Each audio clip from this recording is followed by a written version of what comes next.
Pendant un moment, vous aviez un peu cette tendance y compris de certains dirigeants, à porter un capitalisme vert, etc.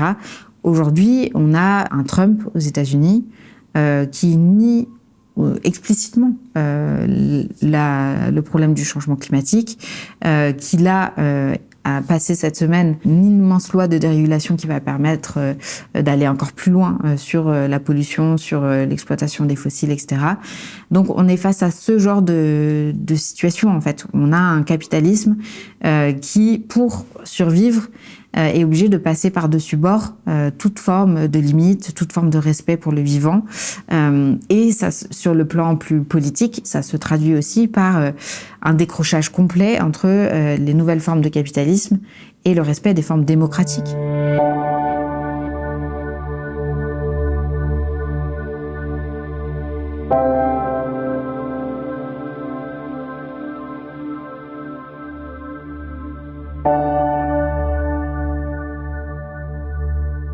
Claire Lejeune, bonjour. Bonjour.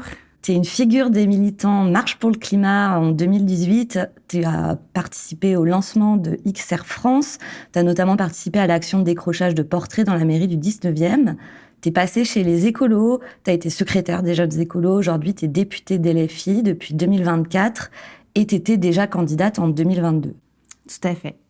Donc pour commencer, on va parler actualité. Enfin, la programmation pluriannuelle de l'énergie a été publiée. C'est un document central qui va avoir un très fort impact sur la trajectoire énergétique de la France. Ça a fixé du coup les grandes priorités d'investissement pour les 10 prochaines années. Rien de surprenant sur les annonces, donc une relance massive du nucléaire et un recul sur le déploiement des énergies renouvelables. Les pouvoirs publics présentent cette forme de planification, je pense qu'on peut le dire comme ça, comme une manière de répondre tant aux enjeux de décarbonation que de souveraineté. C'est un énorme sujet, la question de la souveraineté énergétique, vu l'énorme dépendance de la France à d'autres pays, et vu notamment le moment où se reconfigurent totalement les relations internationales et comment, en France, on se fait un peu misquine par Donald Trump. L'énergie, c'est une question, traditionnellement en France, qui a toujours été présentée comme une question d'expertise, moi je trouve, plutôt qu'une question de débat citoyen. Tout est très complexe. Il n'y a pas de volonté politique, de toute façon, d'en faire un sujet accessible, compréhensible. On n'en parle pas tant que ça. On en parle mal. On en parle de manière qui me semble toujours très caricaturale. Par exemple, sur le nucléaire, le débat, c'est « t'es pour ou contre le nucléaire ?» Et alors que l'énergie, c'est juste un des points les plus centraux quand on pense réponse publique à apporter ou à pas apporter, du coup, à l'effondrement écologique. Comment on fait pour faire de cette question une question citoyenne qui nous intéresse, qui vienne nous chercher sur en fait, on est toutes et tous concernés, tout en n'en faisant pas quelque chose de simpliste. Alors, pour moi, là, la publication de la programmation pluriannuelle de l'énergie et toute l'histoire qu'il y a avant, parce que ça fait en fait 3 ans qu'on attend la parution de cette loi de programmation, elle est vraiment emblématique de l'échec et de la forme de capitulation de la Macronie face à l'impératif écologique. Et tu l'as très bien dit, la question de l'énergie n'est ni technique ni technocratique. C'est une question immensément politique. C'est une question où se jouent des rapports de domination, des rapports de force, où se jouent des rapports de classe, où se joue la question de la précarité, où c'est la question de est-ce qu'on arrive à se chauffer dans nos logements, c'est la question de est-ce qu'on peut se déplacer pour aller au boulot, c'est la question de en fait est-ce qu'on arrive à être sécurisé par rapport aussi au chamboulement géopolitique. Donc toutes ces questions-là, elles devraient être au cœur du débat public, et c'est aussi la tâche, à mon avis, des pouvoirs publics de rendre ces questions-là appréhendables, compréhensibles par le plus grand public. Et je pense que c'est une stratégie politique délibérée de quelque part capturer ces sujets-là comme si c'était des sujets d'experts, comme si en fait le choix de la relance massive du nucléaire était une évidence du point de vue des données, des données aujourd'hui de notre système énergétique. Et d'ailleurs, dans la manière dont le Premier ministre Sébastien Lecornu l'a formulé, parce que il a une expression au moment de la publier donc par décret, donc c'est pas quelque chose qui a été voté, c'est pas quelque chose qui a été débattu puis validé par une assemblée ou une instance élue par le peuple. C'est quelque chose qui a été écrit dans les bureaux du Premier ministre et qui a été du coup imposé, publié. Voilà, ce sera notre feuille de route pendant 10 ans, parce qu'il faut savoir que la PPE, elle court sur plusieurs années. Et dans sa formulation, il avait dit on en a assez des débats, on en a assez des querelles éternelles des querelles arriérées. Il a dit, c'est encore pire. Et en gros, voilà, maintenant il faut qu'on avance, il faut qu'on décide, etc. Or, dans cette PPE, il y a effectivement des choix qui sont très engageants et il y a des choix qui, à mon sens, ne répondent pas du tout ni à la question de la justice sociale face à l'accès à l'énergie, qui ne répondent pas du tout à la question de la souveraineté énergétique dont tout le monde maintenant se fait le grand champion. Déjà parce que cette feuille de route, elle va avoir du mal à avoir une crédibilité et une force puisqu'elle n'a pas été adoubée et validée par une instance élue par le peuple. Et ensuite, parce qu'il annonce déjà, en la publiant, qu'il y aura une clause de revoyure dans 1 an pour modifier. Donc voilà, c'est un plan sur 10 ans, mais que potentiellement va tomber d'ici 1 an. Et ensuite, parce qu'on a effectivement une feuille de route qui mise massivement sur le nucléaire. Et on sait que les nouvelles installations de nucléaire aujourd'hui, elles sont pas prêtes avant des années et des années et des années. Et on sait que en fait la fenêtre de temps qu'on a pour agir de manière conséquente face à l'urgence climatique, la fenêtre de temps qu'on a pour se réorganiser face aux impérialismes américains, russes, c'est maintenant en fait. C'est dans les 400 années à venir. Et c'est là où, à mon sens, ils ont cédé à la démagogie de l'extrême droite et à tous les arguments complètement climato-sceptiques de l'extrême droite sur la question des renouvelables, parce que c'est aujourd'hui, si on voulait être sérieux sur la question de la souveraineté énergétique et de la bifurcation énergétique, on miserait à fond sur le renouvelable. Et là, dans la PPE actuelle, donc on réduit massivement les ambitions sur le solaire, sur l'éolien terrestre. L'éolien en mer est un peu préservé, mais en gros, on met tout sur une technologie qui sera prête dans 10 ans. Voilà, si on a la chance, qui va coûter énormément, c'est des investissements énormes. Et ça veut dire que dans le laps de temps qui est le laps de temps critique, on n'est pas en train de mettre les bouchées doubles sur les énergies qui nous rendent véritablement souverains. Parce que une éolienne, vous l'installez pendant 10-20 ans, vous avez pas besoin d'importer comme on importe du gaz, du pétrole, etc. Elle est là et elle peut produire sur place sans qu'on dépende d'apports extérieurs. Et par rapport au sujet le plus préoccupant lorsqu'on parle de transition énergétique, la question des fossiles. Dans cette PPE, il y a l'intention de réduire massivement notre dépendance aux fossiles. L'intention est affichée. Donc aujourd'hui, on est on est à plus de 60% de fossiles, 40% d'électrique. Et l'idée, ce serait d'inverser cette tendance d'ici à 2030. Mais il n'y a aucun moyen qui est mis sur la table aujourd'hui pour parvenir à cette fin. Si on regarde par exemple, la question des mobilités et le fait que aujourd'hui une grosse partie du parc automobile, dépend encore des énergies fossiles.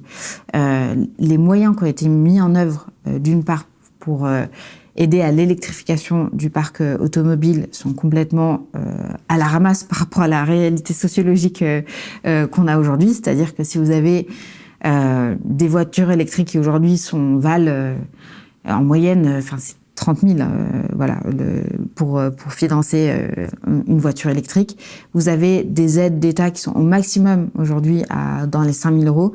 Un ménage modeste, il n'a pas 25 000 euros à mettre sur la table pour changer sa bagnole. Ça n'existe pas, en fait. Donc, c'est pas du tout une politique qui a été ni pensée, ni accompagnée pour les classes populaires. Du coup, c'est une politique de classe qui exclut les milieux populaires et les ZFE. Nous, la raison pour laquelle on s'y était opposé, c'était aussi pour ça. C'est que si, d'un côté, vous développez pas du tout les transports en commun, vous laissez tout le monde dans la mouise en faisant pas des politiques d'accompagnement sérieuses sur le passage d'un véhicule thermique à un véhicule électrique. Oui, en fait, vous mettez les gens dans une impasse, vous les bloquez dans des choses qui sont en fait leur quotidien, c'est-à-dire aller au boulot. Moi j'ai grandi en banlieue parisienne. Mon père, il était ouvrier électricien, donc il faisait plein de chantiers en fait dans des endroits différents en Île-de-France. Souvent, il devait passer par Paris, passer par le périph'. En fait, quand on est ouvrier, on a du matériel avec soi, donc on peut pas prendre le RER, le métro avec un truc qui pèse 30 kilos. Donc, il prenait sa voiture tous les jours pour faire ces trajets-là. Mais en fait, cette situation-là, c'est pour des milliers et des milliers de personnes qui sont des personnes qui souvent exercent des métiers plus difficiles. Qu'on ait des politiques qui les mettent dans une telle impasse, c'est une catastrophe. Donc, aujourd'hui, les moyens réglementaires budgétaires, ils sont pas du tout pour regarder sérieusement l'impératif de sortir de la dépendance aux fossiles. Et c'est d'autant plus dramatique dans un moment où les États-Unis de Trump mènent une politique très agressive pour, en gros, nous rendre plus dépendants encore de leur pétrole et de leur gaz, qui sont en plus des pétroles et des gaz dégueulasses. C'est le pétrole et le gaz de schiste, en gros.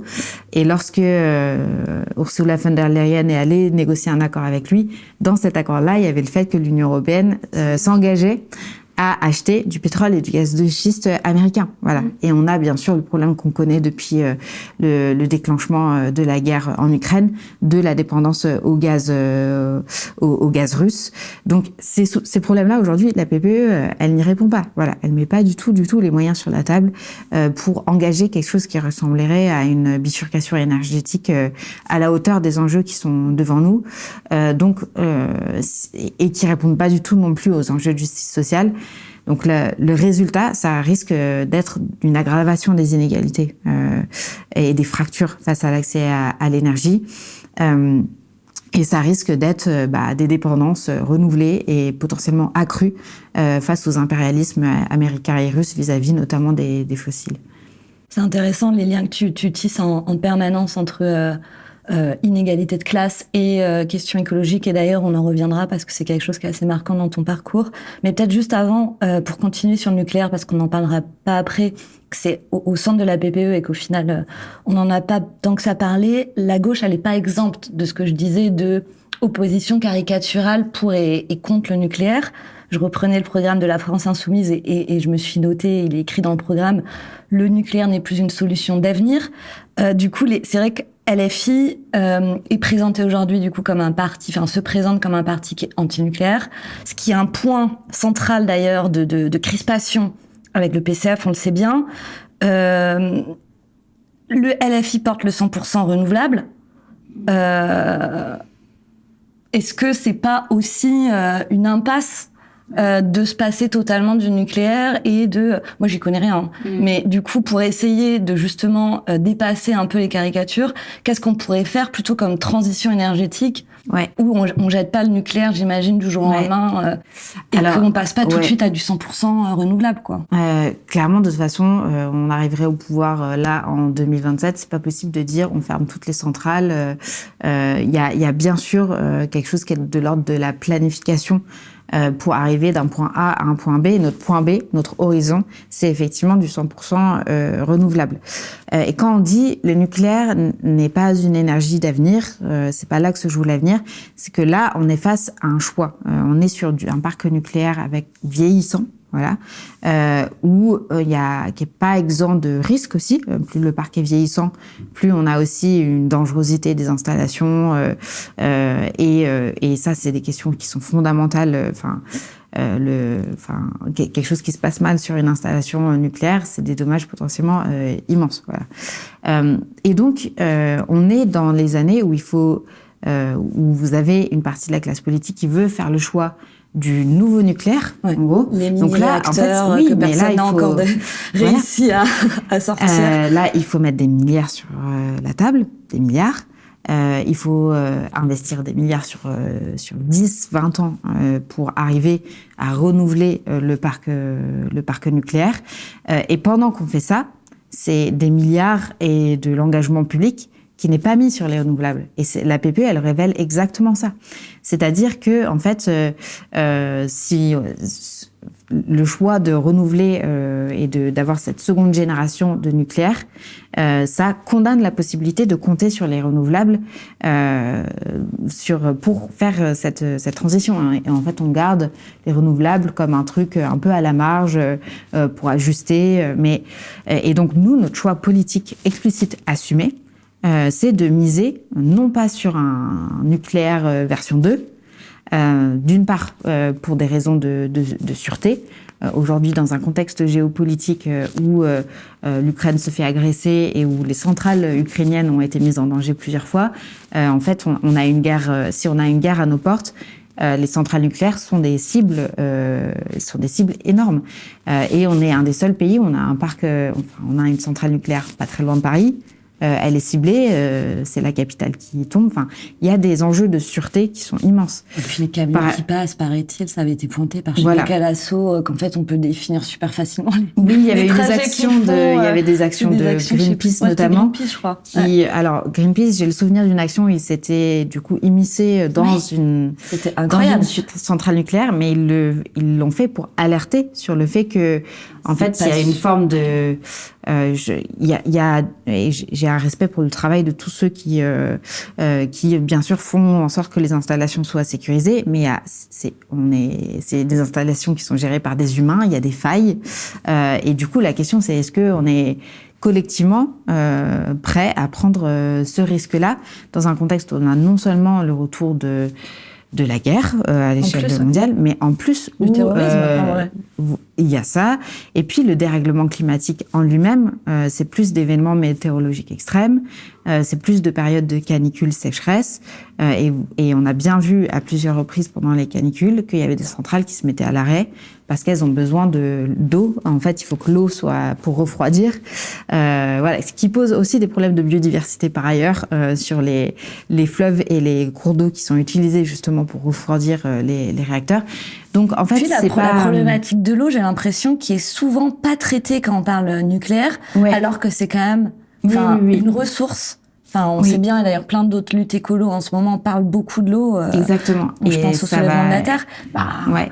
Et on va vers des choses qui sont de l'ordre de la guerre sur l'accès à l'eau. Hein.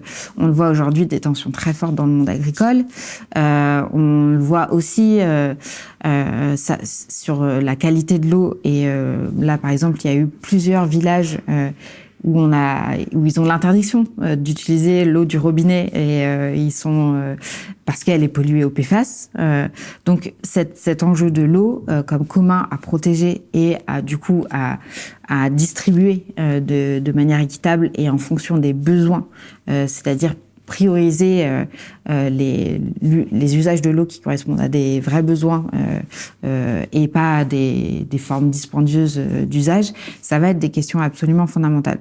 Donc, pour revenir au nucléaire, si on prend toutes ces données-là, la dépendance que si ça nous crée, parce qu'on en parle souvent comme une énergie qui nous rend souveraine, mais pour ce qui est de l'apport en uranium, on n'est pas souverain là-dessus aujourd'hui. Il y a notamment de l'uranium qu'on importe encore de Russie. Donc c'est cette partie-là, on n'a pas de souveraineté aujourd'hui complète sur le nucléaire. Du côté des renouvelables, on a bien sûr l'usage de certains matériaux, terres rares, etc. Mais justement, aussi, en fait, moi, je ne pense pas que ce soit kiff-kiff la même chose. Je pense qu'en termes de risque pour le collectif, en termes de résilience, en termes d'usage de matériaux, on a un scénario qui est bien plus favorable si on mise sur beaucoup plus de renouvelables par rapport à l'option tout nucléaire, on y retourne, allez, génération 2, on met des milliards sur la table, on en construit partout. Vu l'incertitude qu'on a sur les 10, 20, 30 années à venir en termes de dérèglement climatique, d'instabilité géopolitique, honnêtement, on a tout intérêt à miser sur les formes d'énergie qui vont nous rendre le plus souverain possible, le plus résilient possible, avoir le moins de risques sur notre territoire. Et vous voyez bien que un champ d'éoliennes par rapport à une centrale nucléaire, c'est beaucoup moins une cible. Et si elle est touchée, c'est beaucoup moins grave que si on touche une centrale nucléaire. Donc tous ces les éléments-là, voilà, nous amènent à avoir cette position de dire effectivement, en fait, le nucléaire, ça doit plus être regardé aujourd'hui comme ce dans quoi on doit investir.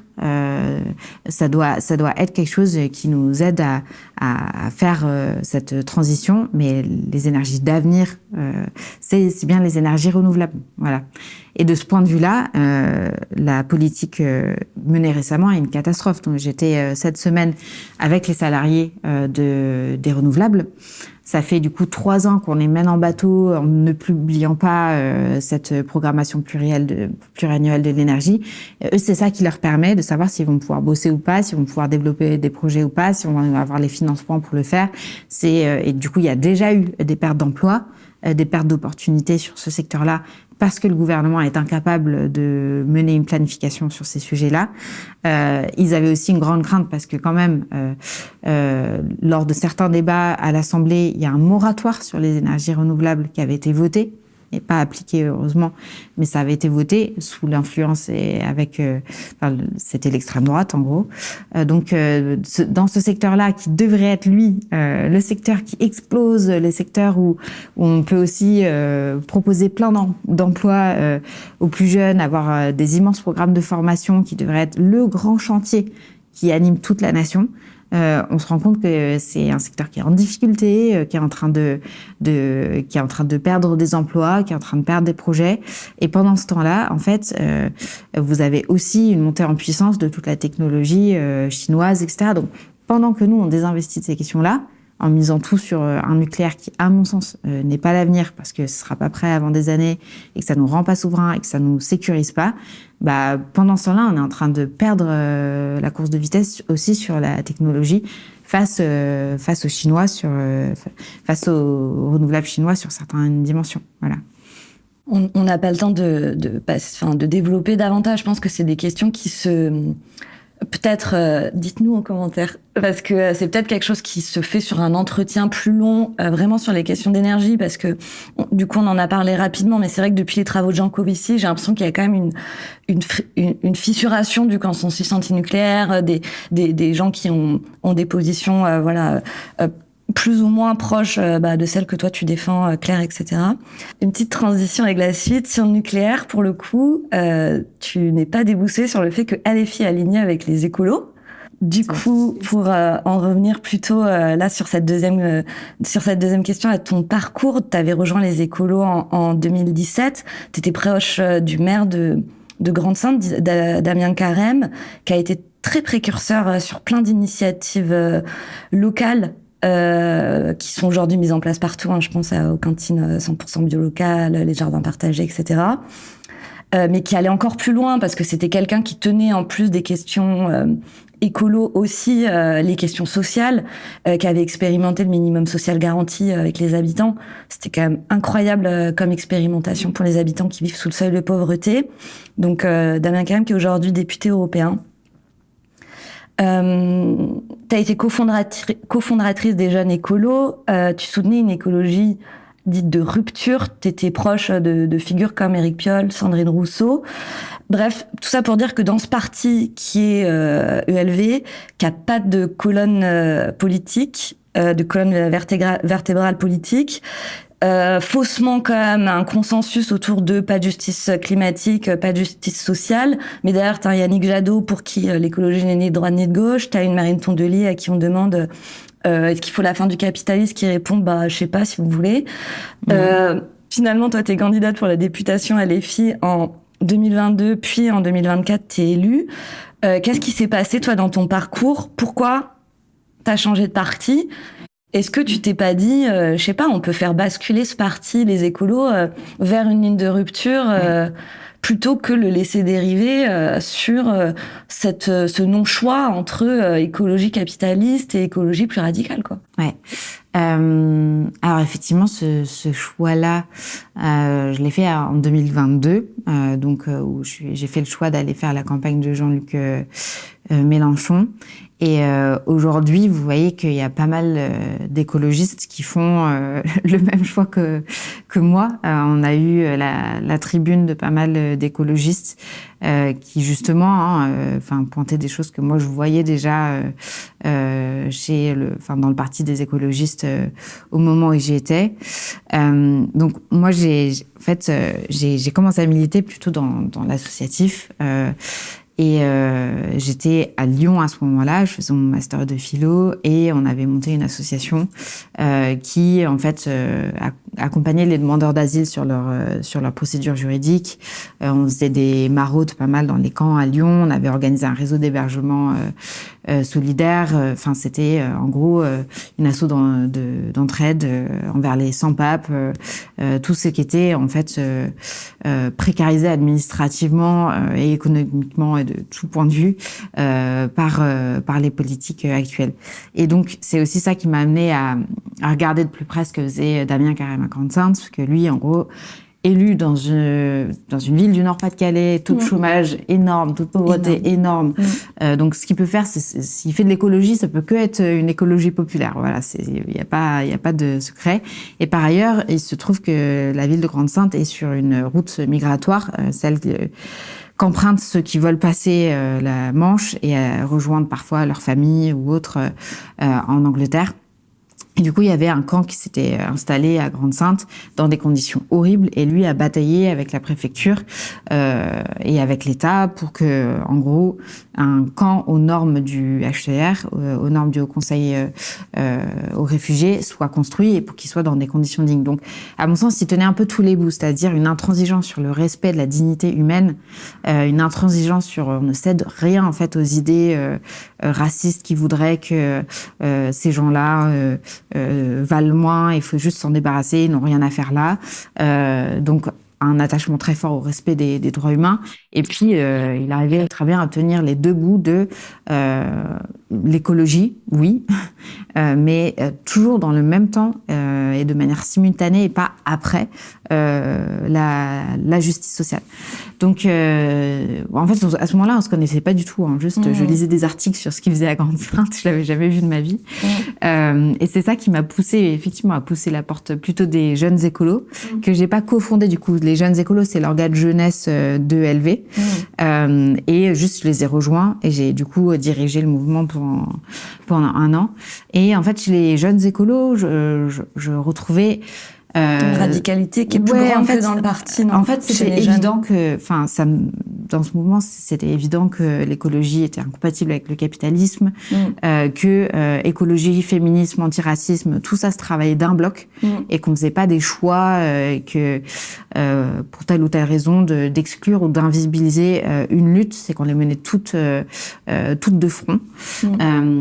Et c'est plutôt en fait en arrivant dans le parti en lui-même que effectivement c'est un parti, après c'est un choix qui est le leur et qu'on peut respecter, c'est-à-dire qu'il y a plusieurs courants, plusieurs tendances, plusieurs sensibilités et positions politiques qui cohabitent et qui sont du coup, à mon sens, un peu légèrement regroupées sous cette étiquette les écologistes, mais en réalité vous avez des gens qui pensent très très différemment sur différents sujets au sein des écologistes. Et à mon sens, en fait, il y a une partie, il y a un courant qui représente la gauche de ce parti, qui essaie bien sûr de faire valoir une ligne anticapitaliste, etc. Mais en fait, je pense que ça faisait depuis la naissance du parti que ce courant de gauche, il essayait de faire venir le parti sur ces positions-là. Et en fait, on restait, quelle que soit la direction, on restait dans cette espèce de flou par rapport à la définition de la ligne politique. Mais je trouve même du point de vue des militants, c'est quand on voit 2022 la primaire.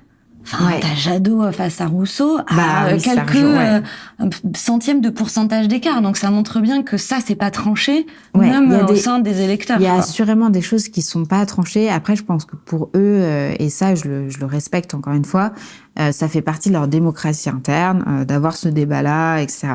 Mais à mon sens, un parti politique, surtout vu le contexte politique qu'on a actuellement, il est là pour se battre et pour gagner sur une ligne qui peut être identifiée, qui correspond à une trajectoire politique. Sans ça, on n'a pas de clarté envers les gens qu'on veut représenter et auxquels on s'adresse. Et sans ça, on n'a aucune certitude et aucune solidité par rapport à nos intentions si on gagne un jour et qu'on gouverne le pays. Donc à ce moment-là, moi j'avais déjà commencé un peu ma thèse, y compris sur la question de la planification écologique, qui était un point où du coup je me retrouvais sur les mêmes positions que le programme de la France Insoumise. Pour moi, je pense après ça arrive quand on pousse une première porte dans nos premières années d'engagement. En fait, c'est pas toujours forcément celle qui nous correspond. Et c'est vrai qu'en arrivant, en commençant à militer à la France Insoumise, je connaissais quand même déjà pas mal les militants de la France Insoumise, mais c'est vrai que j'ai eu l'impression de retrouver une famille politique qui me correspondait, qui correspondait aussi à d'où je viens, sociologiquement parlant, et à trouver un espace où en fait il y aura sans cesse une clarté sur le rapport au capitalisme, sur aussi le fait d'assumer une conflictualité, en fait. On n'est pas dans une période où il y a une petite extrême droite, et puis après un grand centre avec une droite républicaine et un centre qui sont faits de gens responsables et raisonnables et avec qui on pourrait dialoguer. On a une extrême droite qui est en train de monter en flèche. On a un bloc pseudo-central qui est en train d'aller sur les positions de l'extrême droite et d'ingérer complètement leur programme. On est dans une période où vous avez plein d'éléments qui sont de l'ordre du pré-fascisme, au niveau international comme national. Et en fait, si dans une telle situation, la gauche, l'écologie, est pas en mesure d'assumer jusqu'au bout une clarté sur la ligne et puis d'assumer une conflictualité avec ces forces politiques-là, je ne sais pas à quoi on sert. Donc c'est vrai que la solidité programmatique, la clarté sur le plan des idées de la France Insoumise aujourd'hui, je pense que c'est aussi pour ça que même en 2022, vous avez plein de gens qui appartenaient à ce mouvement climat, qui en fait correspond à toute cette génération qui a pas envie de voir son avenir enterré, qui s'était bougé, levé, mobilisé autour de ces enjeux-là, s'est retrouvé plutôt dans le vote pour Jean-Luc Mélenchon que le vote pour Yannick Jadot. Je pense que ça dit quelque chose en fait. Et ça, après, j'ai des bonnes relations avec mes collègues députés écologistes. On se retrouve très souvent sur les mêmes combats et on se retrouve quand il y a eu la NUPES, quand il y a eu le nouveau Front Populaire, on s'est retrouvés à batailler ensemble. Voilà. Mais c'est vrai que pour moi, par rapport aux idées qui sont les miennes et à ce qui me semble très important comme priorité stratégique dans la période, je trouve que pour l'écologie politique, la France Insoumise occupe une place centrale dans cet enjeu-là. On va continuer en disséquant un peu des concepts de philosophie en écologie et comment toi tu te positionnes par rapport à ces différents concepts. Je trouvais ça marrant de le noter pour faire la transition. J'ai lu que la secrétaire générale du coup des écolos, Tondelier, avait dit quand elle était reçue à l'UMA, sur le plateau de l'UMA, ceux qui veulent nous qualifier, ajouter un adjectif à l'écologie, sont en fait ceux qui veulent nous diviser. Bon, toi, tu dis défendre deux écologies adjectivées. D'abord une écologie politique, ensuite une écologie populaire. Bon, après, quand on a dit ça, c'est toujours la même chose. On n'a un peu rien dit et chacun peut y mettre un peu ce qu'il a envie d'y entendre, quoi. Et derrière écologie politique, il y a évidemment plein de tendances. C'est aussi des concepts philosophiques qui remontent aux années 70. Enfin, il y a des visions qui s'affrontent, etc. Et derrière écologie populaire, on sent bien qu'il y a un énorme débat qui existe sur comment faire pour que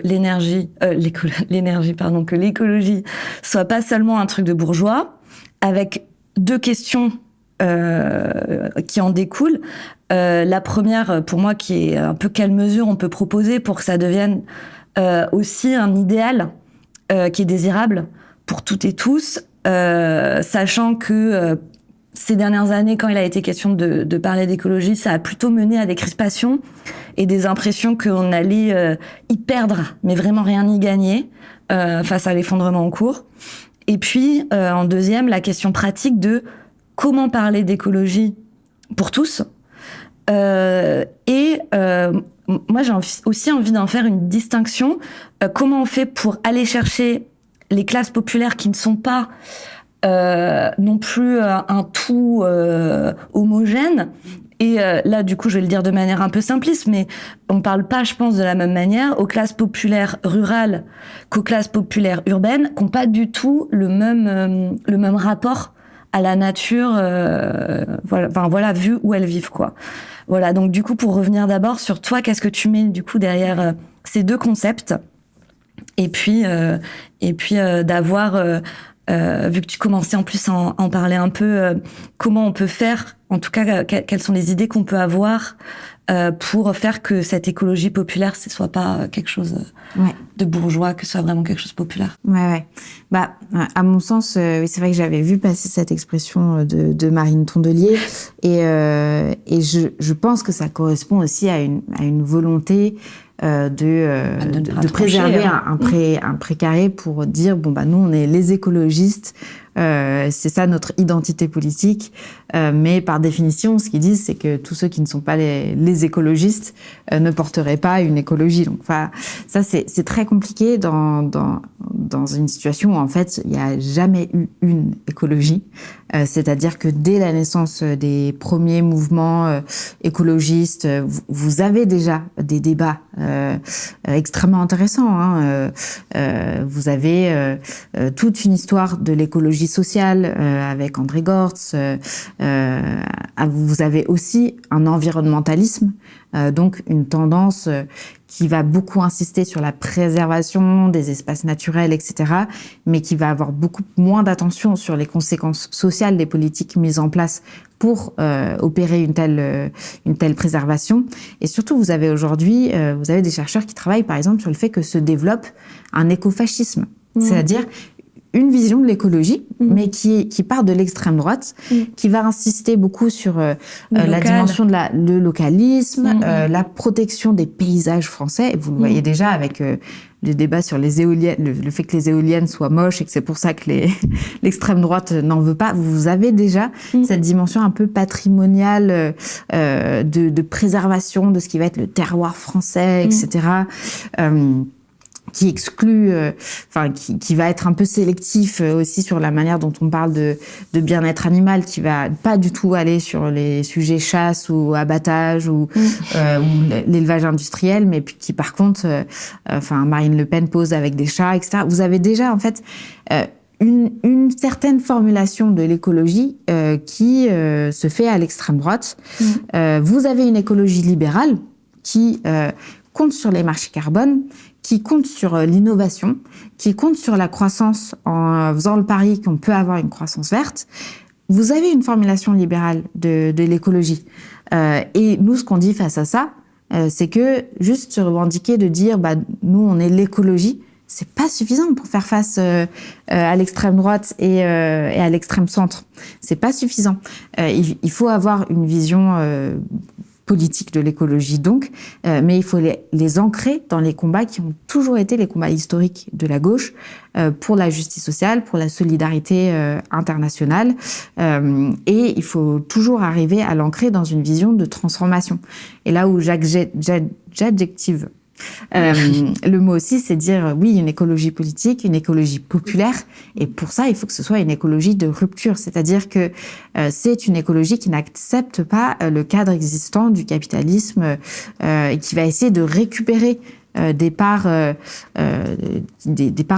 vie, d'organisation de la vie sociale et de l'environnement qui sont aujourd'hui partis au privé, qui sont partis au marché. L'écologie qu'on porte, elle va essayer de récupérer ça, de récupérer les communs, de récupérer des espaces qui vont être gérés publiquement, collectivement, et en fonction de variables qui ne sont pas celles de la profitabilité, qui ne sont pas celles de la compétitivité, mais qui sont celles de l'intérêt général, qui sont des impératifs non marchands. Voilà. Et ça, il faut arriver à le formuler politiquement, en faire un programme, en faire une vision du monde. Et à mon sens, c'est insuffisant. Il y a une part de naïveté de penser que simplement se présenter comme quelque part comme ayant un monopole de l'écologie, ça va pas nous donner les armes pour formuler le projet de société alternatif qu'on veut face aux libéraux et face à l'extrême droite. Voilà. Donc c'est pour ça qu'à mon sens c'est important d'avoir des formulations très claires sur ce qu'on entend lorsqu'on parle de bifurcation écologique. C'est d'ailleurs la raison pour laquelle on parle, nous, de bifurcation plutôt que transition. Et il y a eu des travaux de chercheurs, y compris sur la manière dont ce mot transition a été réapproprié par le capitalisme complètement. Oui, mais surtout, en fait, il y a des études sur en fait tous les débats qu'il y a eu dans les cercles, dans tous les cercles qui débattaient de ces questions-là dans les années 60, 70, etc. Et que le mot transition, il a été aussi imposé un peu par les lobbies pour justement essayer de faire en sorte que on voit ça comme quelque chose qui pouvait se faire graduellement, au fil du temps, de manière lisse, sans à-coups. Alors que si vous prenez, par exemple, la question de l'énergie, on n'a jamais transitionné d'une forme énergétique à une autre. Les travaux de Jean-Baptiste Fressoz, etc., le montrent. En fait, historiquement, on empile les énergies. Et c'est exactement ce qui est en train de se passer. Aujourd'hui, on n'est pas, à l'échelle mondiale, on n'est pas en train de s'éloigner des énergies fossiles pour remplacer par du nucléaire et du renouvelable, ou encore moins par que du renouvelable. On est en train de garder, en gros, le même bloc d'énergie fossile, de rajouter du nucléaire et de rajouter une petite part de renouvelable au-dessus, quoi. Donc, en fait, ça, si on est sérieux face à l'enjeu climatique, ça peut pas être une configuration comme celle-là. Donc, il faut bien parler de rupture, il faut bien parler de bifurcation écologique. Et toutes ces formulations-là, je pense qu'elles nous permettent aussi d'être très clairs face quand on s'adresse aux gens et qu'on parle de ce que signifie la bifurcation écologique. Voilà. Parce que aujourd'hui, le problème qu'on a aussi, c'est que vous avez toute une série de politiques antisociales qui ont été parfois défendues au nom de l'écologie, par exemple les ZFE. Et du coup, ça crée une espèce de rejet de la part de plein de catégories des classes populaires de ce que eux entrevoient comme étant l'écologie, mais qui est en fait l'écologie sauce Macron, voilà, qui prend évidemment pas en compte les intérêts des classes populaires et les questions de justice sociale.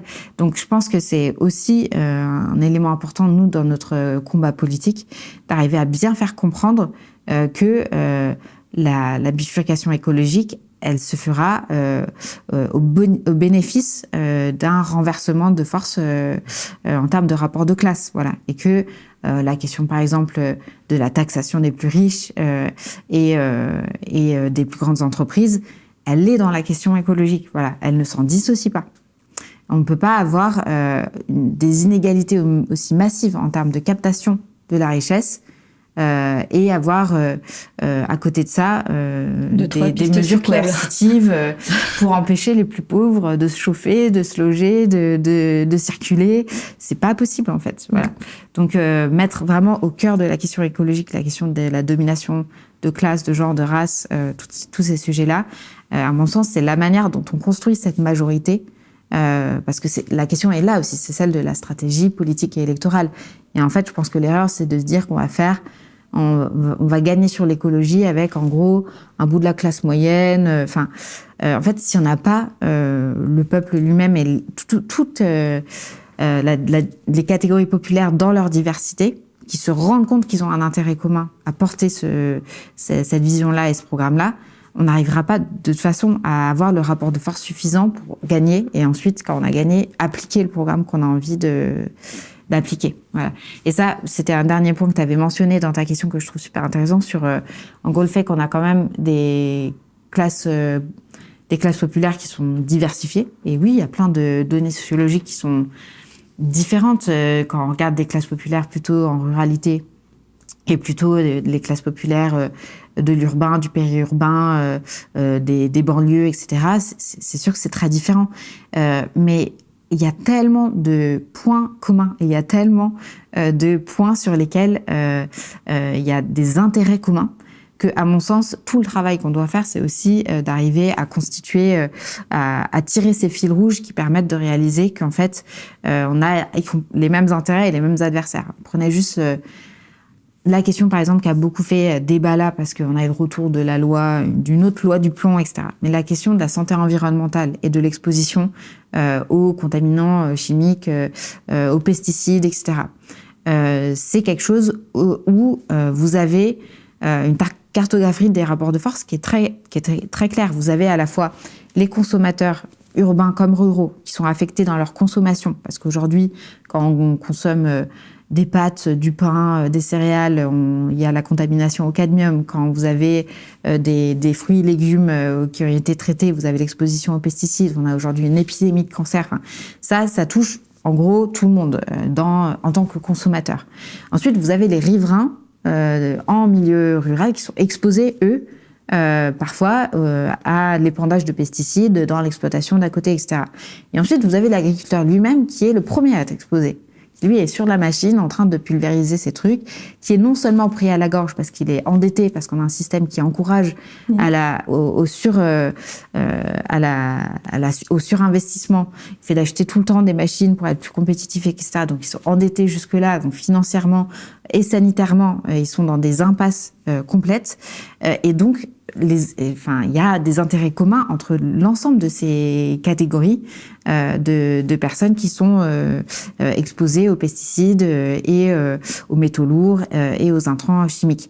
Et donc la question stratégique, c'est plutôt comment on arrive à faire en sorte qu'il y ait une conscience commune de classe entre toutes ces personnes-là. Parce qu'aujourd'hui, le problème est que cette cartographie, elle est quelque part brouillée par le fait qu'on a une domination du discours de la FNSEA qui, en gros, oppose artificiellement les intérêts de personnes qui ont pourtant les intérêts en commun, en disant, en gros, il y a les politiques parisiens et les urbains qui comprennent rien au monde agricole, qui, lui, essaye de s'en sortir, essaye de nourrir et qui, par ailleurs, balaie tous les arguments scientifiques sur la dangerosité de ces substances-là. Oui, mais qui arrange très bien le ministère de l'Agriculture de les avoir comme interlocuteur principal, qui arrange très bien derrière mais les le liens ministère de l'Agriculture, aujourd'hui, de la le FNSEA porte-voix à certains lobbies, à certains groupes, à certains trucs, et tout se tient. Ouais. Et c'est terrible. C'est terrible parce que ça nous mène à des débats, par exemple, celui qu'on a obtenu grâce aux 2 millions de signatures sur la pétition de la loi du plomb. On a eu le débat, ça n'arrive jamais quand même. Donc, oui, mais c'est là aussi où...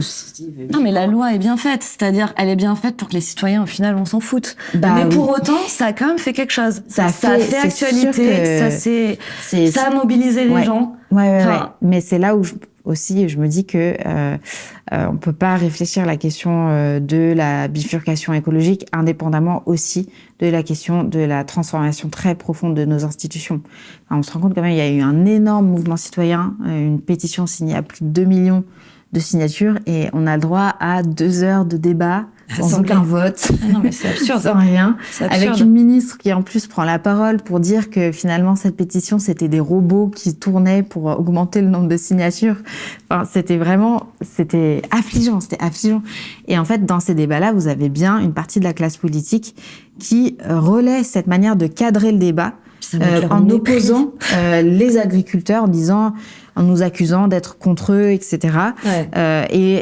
Du coup, en balayant tout ce qu'il y a d'éléments scientifiques et de consensus scientifique sur la dangerosité de ces usages-là. Oui, et puis le mépris de tous les citoyens qui ont quand même signé ça. J'avais pas les petits robots d'IA qui ont par ailleurs consommé de l'eau et de l'énergie. D'ailleurs, il y a une seconde pétition qui monte. Donc tous les robots, là, faut s'y mettre, faut signer la seconde pétition contre la seconde loi du plomb, du coup. Peut-être, tu le disais tout à l'heure, j'avais envie de revenir là-dessus. L'écologie doit être de rupture, elle ne doit pas accepter le cadre existant du capitalisme. Donc, je te cite à quelque chose près. j'avais lu du coup que t'avais travaillé, t'avais fait des travaux de recherche autour des liens. Tu me disais plus particulièrement les impasses et les contradictions internes du capitalisme et le lien à l'écologie politique. C'est vrai que ça semble évident à tout le monde, je pense, de le poser comme tout le monde le pose. Dans un monde, les ressources sont finies. C'est folie complète de penser que on peut parier sur cette croissance infinie. Bon, on a dit ça, où je pense que pour le coup, nous, dans la chaîne, tout le monde est en accord. Peut-être si tu peux venir un peu, toi, développer ce que t'as étudié, et en effet, ces contradictions, et ce que je trouvais intéressant, le volet aussi, comment du coup l'écologie politique devient une réponse au monde qu'on a envie de faire advenir après. Ouais. Alors, c'est vrai que dans mes travaux de recherche de cette thèse inachevée, parce que j'ai été élue entre-temps, donc j'ai dû la mettre en pause, je m'intéressais beaucoup effectivement aux structures du capitalisme. Et vous avez toute la théorie marxiste qui pointe le fait qu'en fait, le capitalisme n'est pas viable en lui-même, puisqu'il a des contradictions internes, et notamment le fait que il épuise la force de travail qu'il utilise, qu'il exploite, il l'épuise, et du coup que en fait le capitalisme, il y avait cette théorie qui finirait par s'écrouler sur ses propres contradictions. Bon, ça c'est pas arrivé. Et vous avez toute une série de chercheurs éco-marxistes qui, en fait, reprennent cette théorie-là, et qui pointent le fait que cette contradiction, elle n'est pas seulement sur le plan de l'exploitation de la force de travail, mais elle est aussi sur le fait que, en fait, le capitalisme fonctionne sans cesse, de manière infinie, de manière accélérée, les ressources naturelles, exploite les ressources naturelles, les rejette sous forme de déchets, et que, en fait, de ce fait-là, on atteindrait les limites planétaires, et du coup que la contradiction majeure du capitalisme, c'est aussi son incapacité à intégrer le fait qu'on est sur une planète finie, avec des ressources finies, et que finalement, il n'arriverait pas ainsi à continuer, qu'il y aurait finalement une impasse du capitalisme du fait de cette exploitation infinie des ressources naturelles. Et en fait, Marx en parlait déjà d'une certaine manière. Vous avez des auteurs, notamment un chercheur japonais qui s'appelle Kohei Saito, qui travaille à partir de cette notion de métabolisme.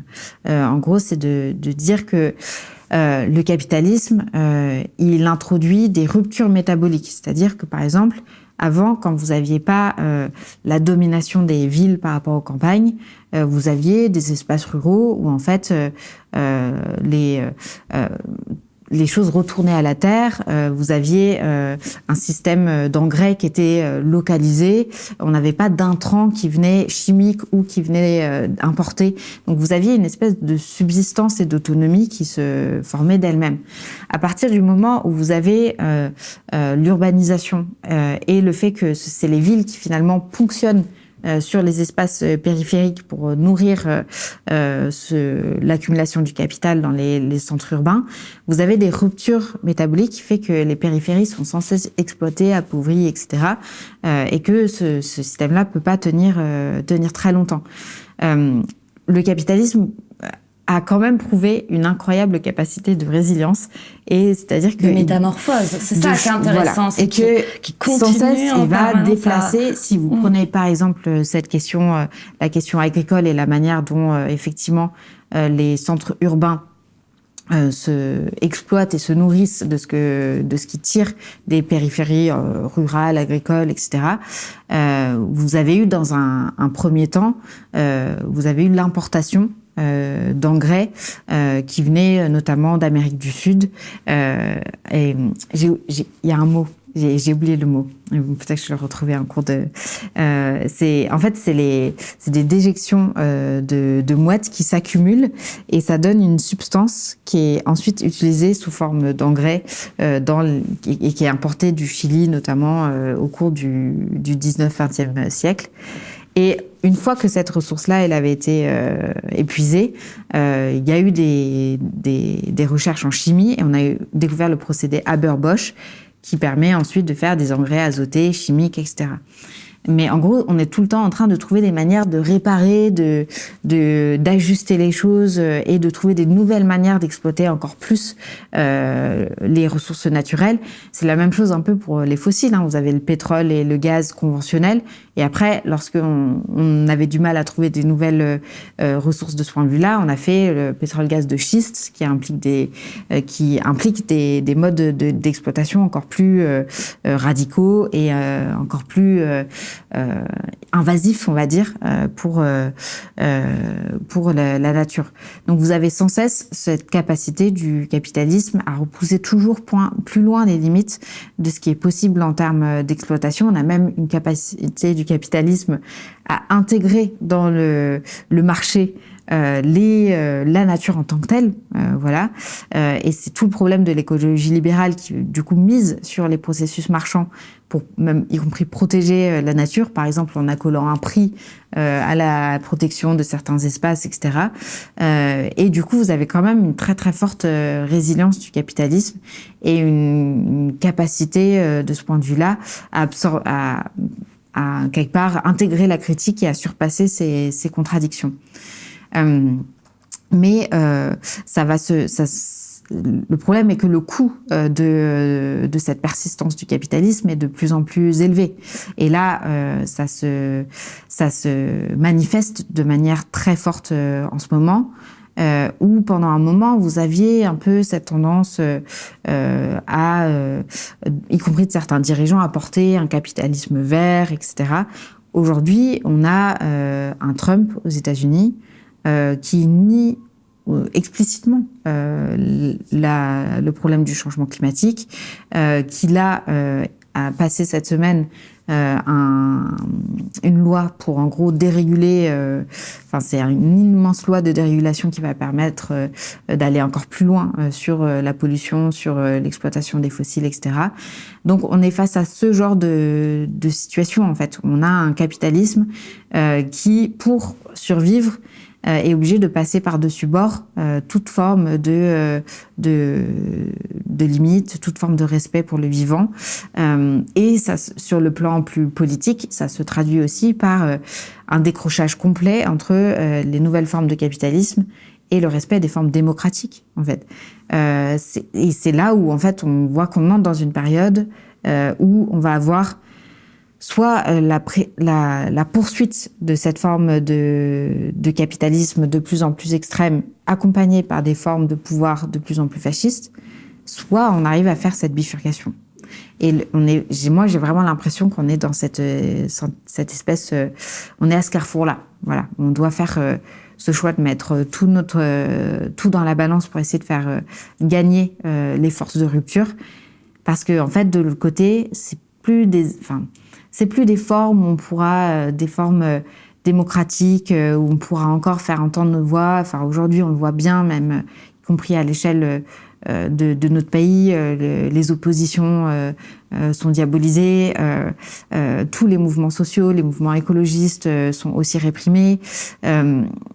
Donc, on est dans cette forme de raidissement du pouvoir qui est là pour protéger le capitalisme de ses contradictions. Et face à ça, on n'a pas d'autre choix que d'être clair et de formuler des options politiques qui nous permettent de résister dans un premier temps, mais aussi de dépasser cette forme économique-là. Après, on peut pas dire que LFI soit anticapitaliste. Enfin, c'est-à-dire, malgré ce qu'essaye de faire croire le ministre de l'Intérieur, c'est quand même incroyable, en effet, ce que ça... Enfin, j'en rigole, mais en fait, c'est incroyable ce que ça révèle en termes enfin, ce que ça veut dire d'un point de vue démocratique, en fait, à partir du moment où tu dis que LFI est d'extrême gauche, après avoir travaillé les esprits, à en parler, mais enfin, LFI, ça reste quand même un programme social-démocrate, aujourd'hui en France le plus avancé qui est proposé, mais en vrai c'est pas du tout d'extrême gauche, c'est un programme socialiste un peu à l'ancienne, dont l'idée c'est plutôt de réguler le capitalisme. Alors, philosophiquement et sur le plan de ce qu'on pose comme théorie du changement, la France insoumise a une position anticapitaliste. On est critique du capitalisme. Après, on est un parti qui vise à faire ce qu'on appelle une révolution citoyenne, c'est-à-dire que on vise à prendre le pouvoir par les urnes, par la voie électorale, et pour le moment, vu qu'on est dans la Ve République, on vise à prendre le pouvoir dans la Ve République, voilà, pour en faire une Sixième République. Mais il y a une forme d'acceptation, et là je le concède, il y a une acceptation des formes institutionnelles d'utiliser les outils qu'on a dans ce cadre-là pour opérer des transformations profondes. Néanmoins, notre vision est bien d'arriver à récupérer du terrain et récupérer le plus d'espace et de dimensions de la vie et de les retirer du champ du marché et du capitalisme. Donc c'est bien, on se pose là, et si on arrive un jour au pouvoir, ce sera une confrontation avec les intérêts financiers privés, avec les intérêts marchands. Donc il y a bien cette dimension de confrontation directe avec le capitalisme qui existe et qu'on assume pleinement. Voilà. Parce que en effet, après, je sais pas à quel point, mais peut-être que c'est parce que je suis plus radicale que les filles, mais j'ai l'impression qu'on va pas suffisamment loin sur ce qu'on a envie d'aller récupérer. Après, là, je te le dis de tête, mais dans ma tête, c'est, dans ce que je me souviens, c'est l'eau, justement, la question de la renationalisation de l'eau, non? Il y a ça. Ouais. Il y a la santé. Oui. L'énergie également, ouais. Mais en fait, on voit. Est-ce qu'on va pas, est-ce qu'on doit pas aller encore plus loin sur les questions de planification écologique et de ce qu'on reprend en termes de commun, tu vois? Mais lorsqu'on dit, par exemple, qu'on veut nationaliser ArcelorMittal, c'est aussi une manière de dire, en fait, cette question de l'industrie, avec ses impacts polluants, avec sa dimension stratégique pour tout ce qu'on doit construire dans notre pays. Enfin, c'est des sujets qui sont absolument au cœur des questions de souveraineté et de bifurcation écologique. Là, on assume bien de dire, il faut que l'État reprenne la main. Donc, je pense que c'est pas si limité que ça. Je pense que les champs qu'on couvre quand on parle de biens communs et de reprise de pouvoir par des formes de reprise en main par le public au lieu de laisser tout ça au privé, ça permet quand même d'enclencher un mouvement qui est de l'ordre d'une transformation assez profonde et qui peut après avoir des effets ricochets assez importants. Voilà. Et je pense que ce qui est important lorsqu'on parle de notre théorie de la planification, c'est aussi le fait qu'elle n'arrive pas comme ça a pu être le cas pour les planifications qu'on a pu avoir dans notre pays après 1945, etc., qui étaient essentiellement des politiques de promotion de la croissance, en gros. C'était comment on fait repartir l'économie, etc. D'autre part, c'était aussi des planifications qui étaient assez technocratiques dans la mesure où, c'était quand même décidé c'était décidé dans un bureau à Paris avec les acteurs de la filière, bien sûr. Mais nous, on théorise le fait qu'en fait, il n'y aura pas de bifurcation écologique sans grand mouvement populaire, sans adhésion de la conscience citoyenne au fait qu'on arrive à faire ces transformations. Et du coup, la manière dont on construirait la planification, c'est aussi en repartant de l'échelon de la commune. C'est repartir de l'échelon où en fait la démocratie, elle se fait au quotidien parce que les gens se parlent, se voient, vivent ensemble, ils partagent des expériences, du vécu, du sensible commun, et que on n'arrivera de toute façon pas à transformer le vécu et le sensible et le quotidien sans partir de là. Donc c'est un truc qui se fait un peu en va-et-vient entre le local et le plus central, mais je pense que c'est aussi un des éléments qui fait que notre programme, c'est pas juste la philosophie est comprise dedans, quoi. Et c'est plus un mouvement à enclencher. Ce programme, c'est une base sur laquelle on enclenche la transformation de la société. Mais on n'y arrivera pas sans que la société en elle-même, elle reste mobilisée. C'est pas quelque chose qu'on peut dérouler quelque part depuis l'Élysée. Voici notre programme, on va tout voter, puis tout va apparaître magiquement. Ça impose en fait de maintenir des rapports de force partout dans la société, dans les entreprises, à l'échelon local, par le monde associatif. Enfin, il y a énormément de leviers qui doivent être mobilisés pour qu'on arrive à faire cette transformation-là. Dernier concept dont j'avais envie qu'on parle quand même rapidement, parce que sinon on parle jamais de questions féministes, de parler un tout petit peu d'écoféminisme. Donc juste pour remettre rapidement, donc l'idée c'est que la société valorise une culture de guerre dans laquelle les femmes peuvent être violées, insultées, agressées chez elles dans la rue. C'est la même culture qu'entretient du coup un rapport de destruction à l'égard de la nature, et que ces deux formes d'oppression qui sont analysées comme liées. Donc les femmes sont inférieures, irrationnelles, sensibles, impures, parce qu'en fait elles seraient aussi plus proches de la nature. Et la nature elle-même est désacralisée, exploitée parce qu'elle est féminisée. Donc c'est tous ces choses-là. Mais bon, pareil, comme pour chaque grand concept, une diversité de tendances, dont certaines sont un peu... vont aller chercher la féminité sacrée, la terre mère, etc. Donc, c'est avec autant aussi au milieu de tout ça, justement de l'écoféminisme matérialiste, un écoféminisme de résistance qui a l'air d'être du peu que j'en connais pas mal, porté par les Suds, des intellectuels des Suds. Voilà, du coup c'était une question assez ouverte, mais pour en parler un peu, toi, savoir si tu te revendiques de l'écoféminisme, et si c'est le cas, comment tu te positionnes, comment tu regardes, toi, ces différentes idées. Déjà, je pense qu'il y a une part d'évidence sur le fait que toutes ces luttes-là ne font qu'un, en fait, à mon sens. La lutte écologiste, la lutte féministe, la lutte antiraciste également, c'est que nos adversaires, eux, font très bien le front inverse. Voilà, on le voit très bien, l'extrême droite, les droits des femmes, ça ne leur parle pas. Ils ont surtout envie qu'on fasse des enfants, là, visiblement. La natalité, c'est leur grand dada en ce moment, et ça dit beaucoup du contrôle qu'ils veulent réimposer sur le corps des femmes. Et bien sûr, on a les libéraux qui emboîtent le pas. L'extrême centre. On va recevoir une jolie lettre d'Emmanuel Macron, visiblement, pour inciter tous les jeunes de plus de 29 ans à faire des enfants. Enfin bon. Et bien sûr... Ouais, pareil. J'ai passé le seuil fatidique des 30 ans, donc visiblement, voilà.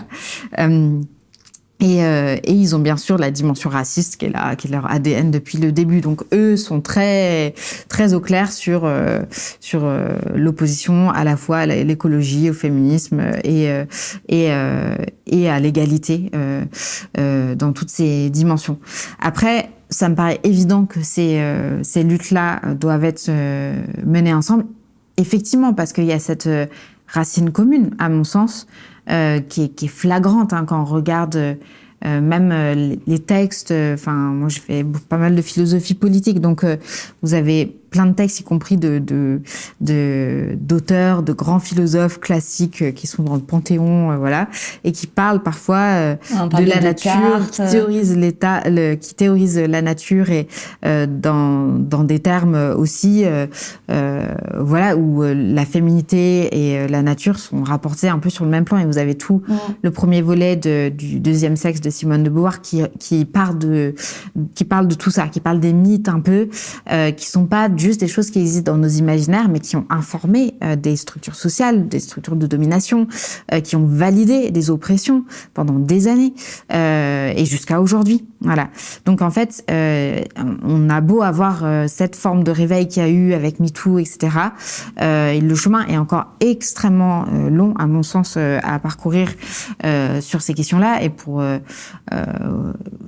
et je le vois aussi en tant que jeune femme politique, que c'est un monde aussi où se reproduisent aussi des schémas masculins, voire masculinistes, et où on doit aussi changer la manière dont s'organise le pouvoir pour arriver à la fois à faire cette transformation sur le plan écologique et à avoir une société véritablement féministe. Donc à mon sens, c'est évident que ces choses-là vont main dans la main. Après, je sais pas si je pense être en accord et complet avec les théories de l'écoféminisme. C'est pas nécessairement une étiquette que je brandis. Je saurais pas expliquer pourquoi, mais c'est clairement quelque chose qui doit être réfléchi ensemble, ne serait-ce que pour des choses comme, en fait, la transition écologique, les transformations à mettre en place pour faire la bifurcation écologique, elles vont requérir plus de tâches qui sont de l'ordre du foyer. C'est-à-dire que, en fait, si on veut réparer plutôt que à chaque fois jeter, remplacer, si on veut avoir une attention à la question du vrac, du zéro déchet, de toutes ces choses-là, on voit bien que ça rajoute une charge mentale et une charge organisationnelle, une pression psychologique, politique, qui se retrouve à peser sur les épaules de qui ? Sur les épaules de celles qui, de manière prédominante, gèrent encore ce qui est de l'ordre du foyer, c'est-à-dire les femmes. Donc on voit bien que si on ne pense pas les deux ensemble, on risque, y compris avec la bonne volonté de mettre en œuvre des politiques écologistes, de renforcer des rapports de domination qui sont des dominations de genre. Et c'est qu'un exemple parmi de nombreux autres de la manière dont, voilà, en fait... si on ne fait pas l'effort de mener ces combats ensemble, juste on va se faire douiller comme à chaque fois, en fait, dans l'histoire de l'humanité, quoi. Voilà. Ah mais sur ça, c'est terrifiant. Moi, je viens pas de la philosophie, je viens plutôt de la sociologie. Et je me rappelle à l'époque avoir lu une enquête d'une fille sur les couples écolos. Mais impliqués, genre très impliqués, écolo et tout, qu'elle suivait avant l'enfant et après l'enfant sur les couples qui utilisaient les couches culottes lavables. Et elle avait compté en termes de temps de travail, ce que ça représentait en plus par les femmes. C'était délirant. J'ai plus les chiffres en tête parce que ça date, mais c'était délirant. Enfin, elle se retrouvait en termes de charge, mais c'était... ça m'étonne, ça m'étonne pas du tout. Et quelque part, nous, on est aussi pour une société où le temps de travail salarié se réduit pour laisser de la place aux tâches d'intérêt commun, aussi à la question de l'organisation de temps de travail politique, c'est-à-dire que si on veut une société qui soit véritablement démocratique, il faut que du temps pour organiser la discussion collective, le débat, etc. Mais aussi pour en fait libérer du temps pour tout ce travail qu'il faut pour en fait accomplir toutes ces tâches qui vont avec la création d'une société plus écologique. Et c'est certain que si on n'a pas une transformation aussi des rapports entre femmes et hommes et des rapports de genre, on arrivera sur les mêmes schémas qui sont ceux qui sont encore en place aujourd'hui, quoi. C'est marrant que tu dises ça parce que j'ai l'impression justement que j'entends pas trop les filles parler de 32 heures, semaine de 32 heures, ce genre de sujet. J'ai pas l'impression que vous soyez très impliqués. Sur la réduction sur la réduction du temps de travail, qui est pourtant pour moi en effet central, même sur la question écolo. Parce qu'en fait, comment tu fais si tu travailles pour pas manger de temps en temps à emporter ou des trucs déjà préparés ou enfin tout est un peu lié après. On a fait un travail politique sur la question du temps. D'ailleurs, je pense qu'on l'a pas formalisé dans le programme, mais Jean-Luc Mélenchon à plusieurs reprises a parlé de bourse du temps ou de manière dont on pouvait organiser localement une espèce de mise en commun et de partage et de redistribution du temps. C'est vrai que je retrouve les formulations exactes qu'il avait eues, mais il y avait eu des choses comme ça. Après, il me semble qu'effectivement, dans le programme du Nouveau Front Populaire, je ne sais pas si ça a été mis beaucoup en avant, aussi parce que cette question du temps au travail, on a beaucoup travaillé sur notre opposition à la réforme des retraites. Je sais que c'est pas la même chose, mais on a plus travaillé sur, quelle part de notre vie, quelle part de notre temps on accorde au travail salarié à l'échelle d'une vie. Et du coup, c'est vrai qu'on a centré le combat, et peut-être c'était une manière d'établir une stratégie et de mettre l'accent là-dessus. On l'a surtout porté par le biais... Le candidat est vieux, donc du coup, vous parlez plutôt des vieux que des jeunes, je sais pas. Non, alors, la question de l'âge de la retraite... non mais je rigole, mais tu vois ce que je veux dire, il y a eu une telle centralité. Moi, c'est toujours quelque chose qui m'a toujours interpellée, une telle centralité dans la campagne de 2022 autour de la retraite, mais qui est une question fondamentale. Bien sûr que que je pense qu'il faut en faire une question fondamentale. Là n'est pas le sujet pour moi. Le sujet, c'est qu'en face, pour les travailleurs, c'était assez vide. Ouais. Tu vois. Et que la semaine de 32 heures, qui est pas non plus la réforme la plus radicale de la Terre, celle-ci, elle est même pas portée de manière claire, tu vois. Ouais. Je comprends. Après, à mon sens, justement, ce combat sur la réforme des retraites, il en a emporté. Enfin, c'était pas que sur cette mesure-là. En fait, le mouvement, il est allé sur plein d'autres dimensions. Et à mon sens, de ce que j'en ai vécu, compris, cette question du temps accordé au travail, elle était centrale dedans. Du coup, ça se formalisait sur la protection d'un âge de départ à la retraite. Ça s'est moins formalisé sur les questions du travail étalé sur une semaine. Mais à mon avis, ça a soulevé des questions politiques sur le rapport au temps qui dépassait celle de la retraite. Et puis, pour ce qui est de nos positions programmatiques sur le travail, je pense qu'on a aussi une attention très importante sur le fait que le travail en lui-même, aujourd'hui, est précarisé. Il l'exploite. Il y a aussi la question non seulement de la quantité, mais celle de la qualité du travail qui est accompli. Et là-dessus aussi, je pense que c'est pas... il faut arriver à mener les deux ensemble. Si on se focalise que sur la question du temps passé au travail et qu'on délaisse la question des droits des travailleurs et la question de quel type de boulot on propose aujourd'hui, et avec toute la question des bullshit jobs, etc., on est vraiment sur... c'est des questions qui doivent être prioritaires aussi, quoi. Ah, mais tu prêches une convaincue. Ouais. Moi, c'est quelque chose qui me dérange beaucoup, le fait que je trouve qu'on parle finalement peu moi, j'aime pas le terme néolibéral de qualité de vie au travail, parce qu'en fait, c'est pas ça. La question, mais c'est de ça dont on parle, comment tu vis aussi le travail au quotidien. Ouais. Et c'est pas seulement l'exploitation, la précarisation, il y a ça, mais il y a aussi, en vrai, quelque chose qui, pour moi, est quelque chose qui touche autant, pour le coup, et un arc entre les classes populaires et les classes moyennes, et les classes moyennes sup, et même les classes supérieures, de comment tu vis ton travail au quotidien. Parce qu'au final, ça se vit pas, ça se mesure pas du tout de la même manière entre les corps brisés et les burn-out. Ouais. Mais au final, se tisse quelque chose quand même sur le rapport au travail. Oui. Je trouve dont on parle pas suffisamment à gauche, alors que c'est fondamental et ça irait chercher tout le monde. Enfin, clairement.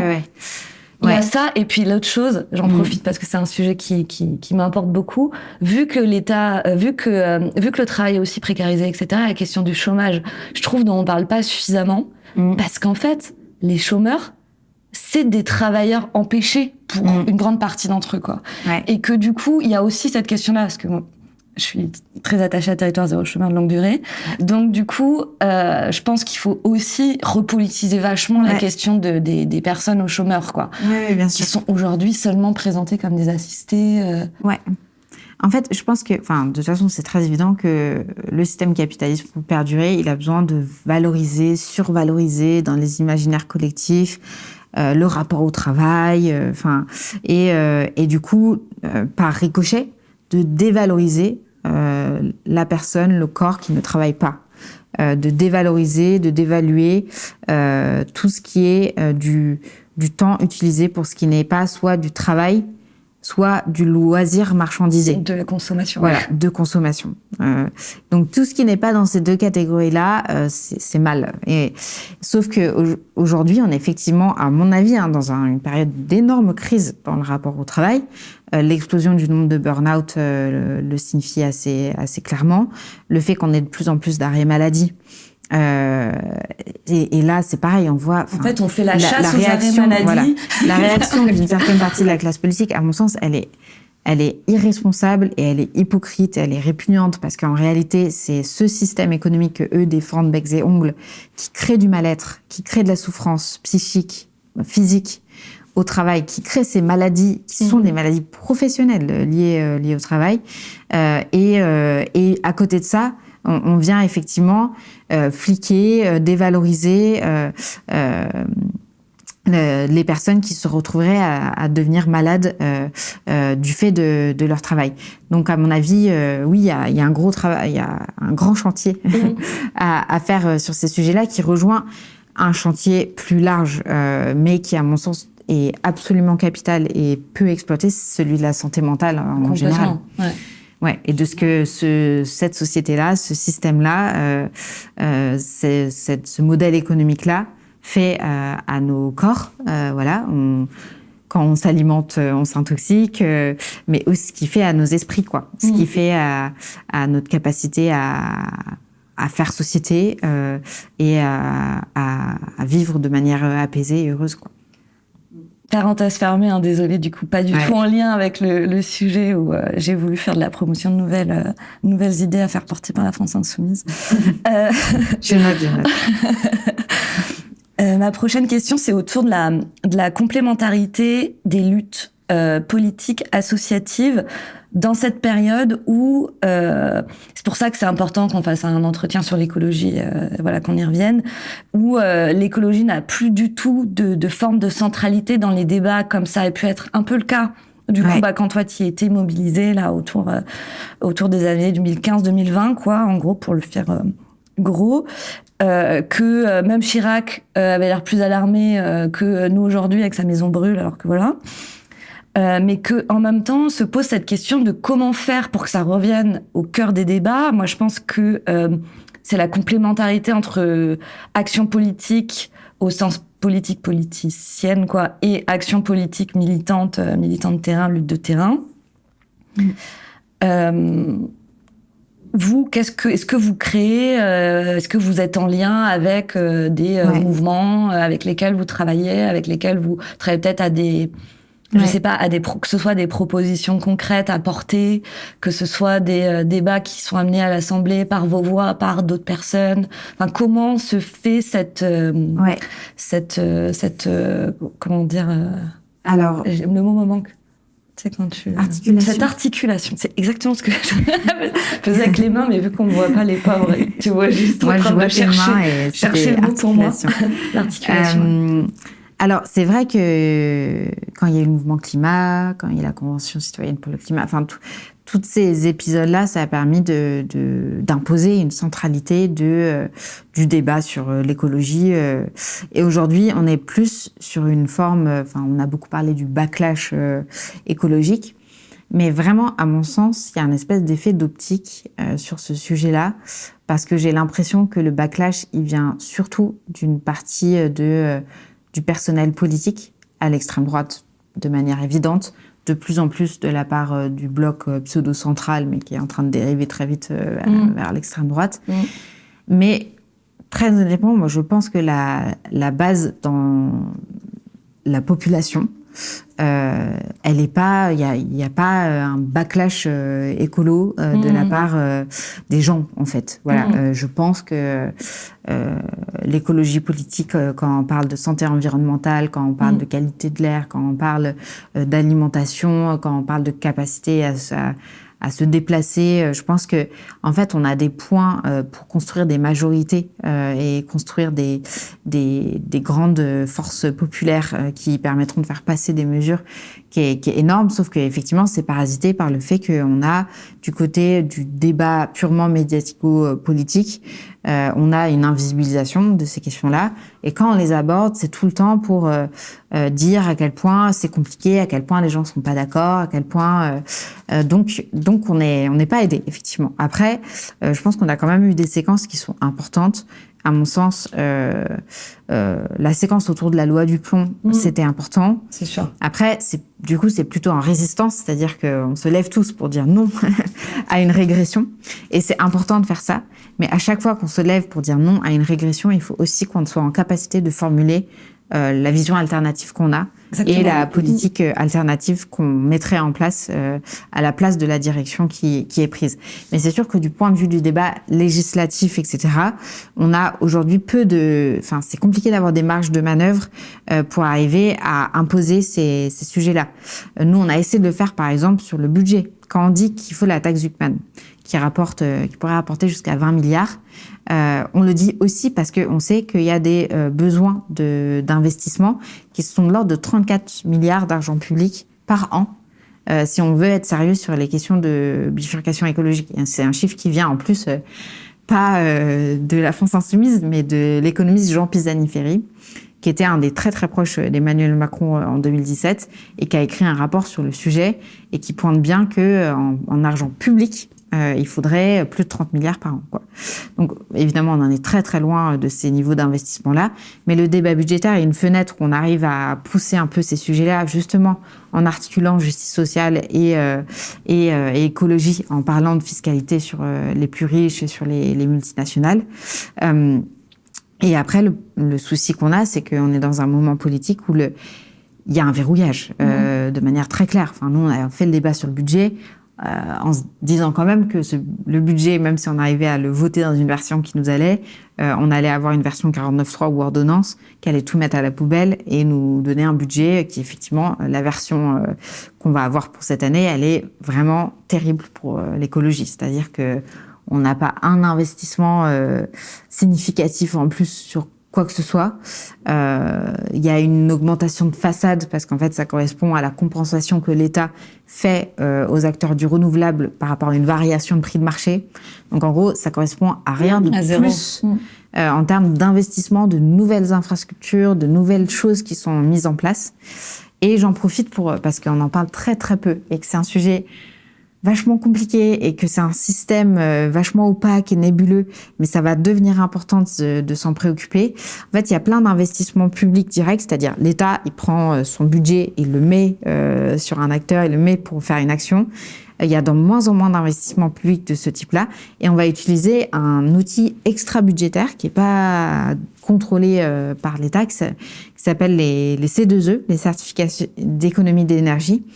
Et c'est un système, en gros, par lequel la philosophie derrière, c'est que les énergéticiens et les pollueurs payent des actions de rénovation ou autres, et que tout ça leur donne le droit à des certificats d'économie d'énergie accordés par l'État. Donc, en gros, c'est un espèce de gros système, c'est une grosse machine qui fonctionne aussi un peu c'est un marché à part entière. Sauf que le problème, c'est que les énergéticiens, ils répercutent ça sur les factures, à la pompe et sur les factures d'électricité et d'énergie.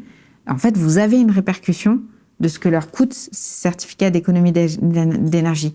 Ce qui fait qu'au lieu d'avoir des politiques publiques claires et nettes, où on voit, on contrôle, où c'est voté, et où du coup il y a un aspect redistributif parce que ça passe par le biais de l'impôt, là on a un système complètement opaque, qui n'est pas contrôlé par les parlementaires, et qui a un effet complètement anti-redistributif, parce que c'est finalement ceux qui dépendent le plus du niveau de variation de leur facture, donc ceux pour qui l'énergie ou autre, c'est la part la plus importante dans leur budget quotidien et mensuel, c'est-à-dire les ménages populaires, qui vont disproportionnellement subir le coût de ces certificats d'économie d'énergie par rapport à des gens qui vont bien, qui voient pas du tout la variation sur leur facture d'énergie parce que c'est pas du tout ça leur poste de dépense principal.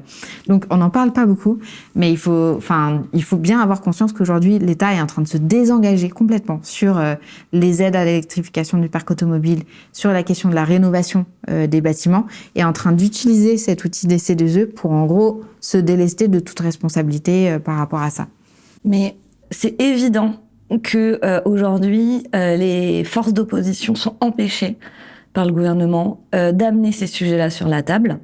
C'est évident que ce qui fait problème public et ce qui fait sujet à l'agenda, c'est d'abord ce que met sur la table le gouvernement. Donc du coup, il y a et le fait qu'ils empêchent les forces d'opposition de porter des sujets et le fait que portent pas du tout ces sujets. Et que du coup, la troisième manière toujours d'amener des nouveaux sujets, c'est quand même par le terrain, quoi, par l'action directe. Et en fait, moi, ce qui me préoccupe, plus que c'est ce qui est un euphémisme beaucoup dans la période, en plus, c'est de se dire que quand ces actions-là, elles essayent d'être mises en place, elles sont empêchées, mais empêchées de manière terriblement brutale. Donc je pense, parce que c'est deux grands exemples, mais les mecs pour la construction de la 69 qui était dans les arbres, on a coupé les arbres. Sainte-Soline, les militants qui voulaient aller autour de la bassine, qui se sont fait...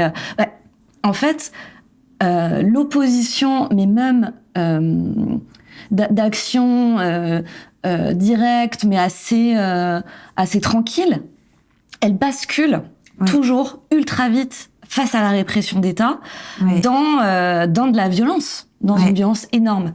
Oui. Tu vois, qui fait que par quel bout on fait rentrer l'écologie dans les médias aujourd'hui et comment on en parle, Ouais. si c'est empêché à tous les endroits, tu vois. Ouais. Je comprends et je partage. C'est-à-dire qu'on a sur le plan institutionnel un verrouillage qui fait que c'est très compliqué de porter les sujets et que en même temps, ce qui pourrait nous aider à les imposer, c'est-à-dire avoir des grandes forces populaires qui s'animent autour de ces sujets-là, c'est aussi empêché par le fait qu'il y a un découragement et une répression de toutes les formes d'engagement, de mobilisation, et en particulier, une répression accrue des militants écologistes avec de la surveillance, avec tout ce qu'on a vu ces derniers mois, ces dernières semaines autour des mouvements contre les méga-bassines, autour des mouvements sur la 69, t'en as parlé.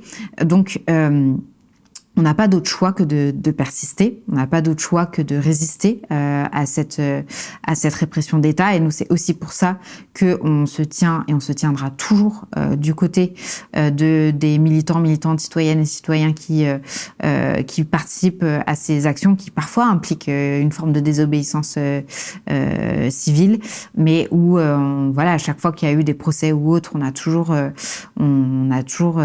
été en soutien. Après, la question, c'est comment on arrive à retrouver de l'air, comment on arrive à retrouver de l'air dans l'espace institutionnel pour porter ces sujets-là, comment on arrive à dénouer, à faire reculer la répression d'État. Et c'est là où, à mon sens, on arrive dans une période où il va falloir se préoccuper beaucoup, énormément de l'élection présidentielle. Je le dis pas, je parle un peu de ma fenêtre. Je suis dans un parti, on participe à des élections, etc.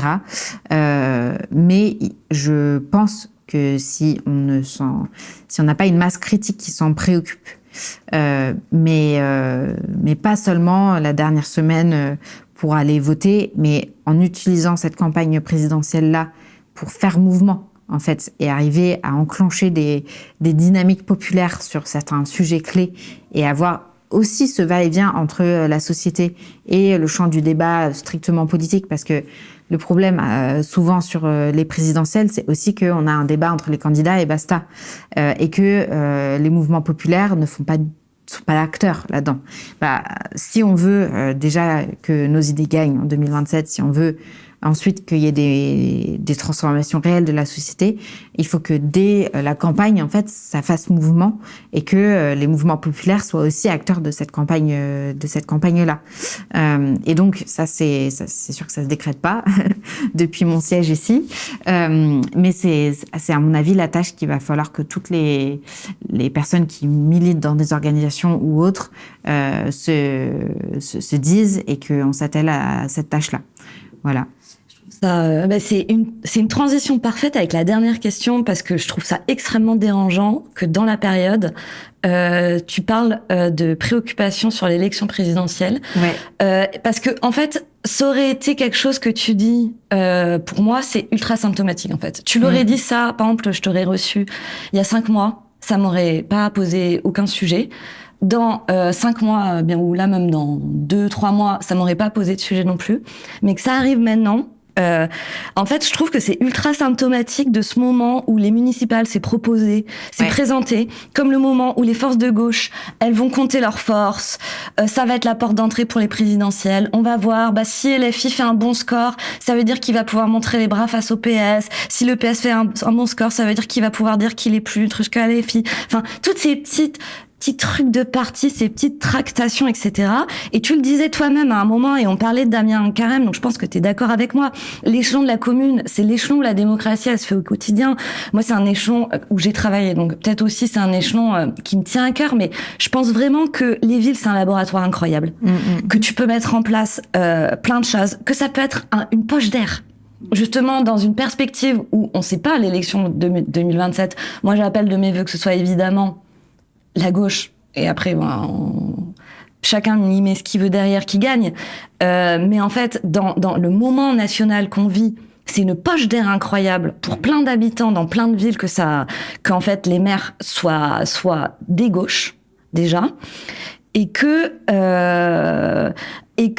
je déteste cette manière dont on a à présenter, enfin, dont j'entends beaucoup de militants, en fait, et particulièrement les militants à la France Insoumise, présenter une espèce d'analyse politicienne pour moi de bas étage, de dire que se joue exactement la même chose au municipal qu'aux élections présidentielles, sur le mode le PS bout c'est des énormes méchants et LFI c'est le seul parti glorieux à gauche qui va tous nous sauver. Pour moi ça marche pas du tout quand on parle d'échelon local. Et je dirais la même chose sur les départements, parce que je pense par exemple là en Seine-Saint-Denis, Stéphane Troussel, il est du PS et il est incroyable sur ce qu'il met en place. Enfin, c'est vraiment un homme politique de gauche, même s'il est PS. Enfin, et je trouve que c'est la même chose à l'échelon municipal. Après, j'ai envie de prendre un autre, parce qu'en fait, que ce soit des communes écolos, PCF et parfois même PS.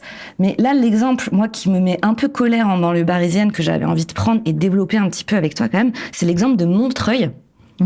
C'est quand même un maire PCF, Patrice Bessac. Il y a eu un lancement de campagne à LFI en grande pompe avec Bompard, Hassan. On sort quand même des figures de LFI ultra importantes. Alors qu'à côté, t'as un mec PCF allié avec toutes les autres forces de gauche, anciennement allié avec LFI d'ailleurs, qui a mis en place des trucs sur l'accueil des migrants, sur la culture, en envoyant des cartes de bibliothèque à tous les élèves de CP, qui a été ultra précurseur sur des choses où il détend, justement, il sort de logique capitaliste, des choses qui sont dans le capitalisme. Je pense par exemple aux mutuelles de santé. C'est le premier maire, un des premiers maires à avoir mis en place une mutuelle de santé communale. C'est le premier maire, à ma connaissance, à avoir mis en place, comment on appelle ça, une assurance habitation communale, une assurance voiture communale. Enfin, le mec, met quand même en place des trucs de fou. Et à côté, LFI arrive. Non mais, on est où en fait? Enfin, c'est quoi? On est en démocratie en fait. Oui, je sais, mais c'est quoi? Désolée, mais bon, non, mais c'est quoi? C'est quoi votre stratégie en fait? Ouais. Moi, c'est ça ma question. Ouais. Tu vois, c'est quoi votre stratégie? D'une part, pour revenir à ce qu'on disait, on parlait de répression d'État. On parlait de répression d'État, on parlait du fait que lorsqu'il y a des mouvements sur la 69 ou contre les méga-bassines, on a les CRS qui arrivent et qui dégomment tout le monde. Voilà. Donc en fait, pour ce qui est de la répression d'État, effectivement, les municipales peuvent jouer un rôle dans la mesure où on va aussi avoir des sujets sur la sécurité, sur la police municipale qui joue.